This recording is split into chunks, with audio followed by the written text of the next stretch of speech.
Patrick Dewar, à l'affiche du film Un mauvais fils diffusé ce soir sur France 5, était héroïnomane avec sa compagne Elisabeth, comme l'avait déjà expliqué avec émotion leur fille Lola à l'Express.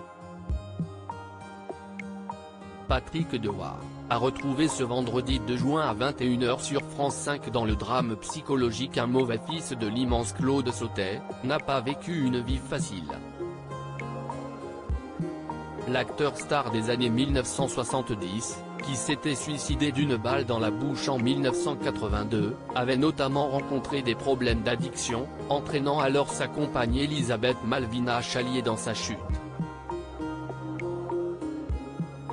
Des déboires sur lesquels s'était confiée leur fille Lola, elle aussi devenue actrice, dans un entretien accordé à l'Express. Mon père, héroïnomane, l'avait entraînée dans ses addictions, dont elle tentait alors de décrocher. Je la voyais se bourrer de méthadone, des petites pilules roses qu'elle défiotait chaque matin.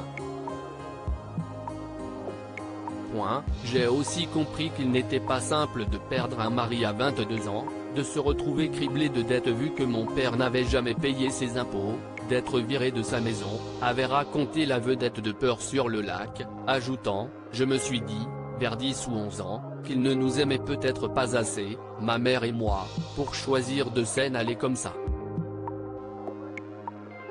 Celle qui prêtait sa voix l'année dernière au documentaire Patrick Dewar, mon héros pour raconter le destin tragique de son célèbre père, s'était également confiée en mai 2021 pour Voici sur son enfance douloureuse, elle qui a été abandonnée par ses parents.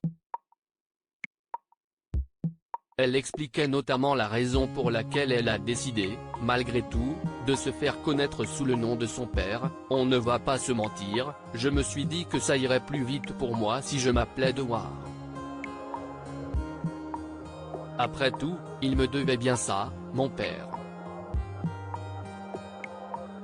Un entretien durant lequel elle révélait également que Patrick Dewar était endetté au moment de sa mort, de quoi compliquer la situation, il nous a laissé tellement de dettes que la vie n'a pas été facile. Elle cassait également le mythe selon lequel son père était ami avec Gérard Depardieu, accusé de violences sexuelles par plusieurs femmes, note de la rédaction, à qui il donne la réplique dans le film culte Les Valseuses, leur amitié est une légende, ils ne se voyaient jamais en dehors des plateaux. Je pense qu'il y avait de la jalousie, une sorte de concurrence, en tout cas de la part de mon père.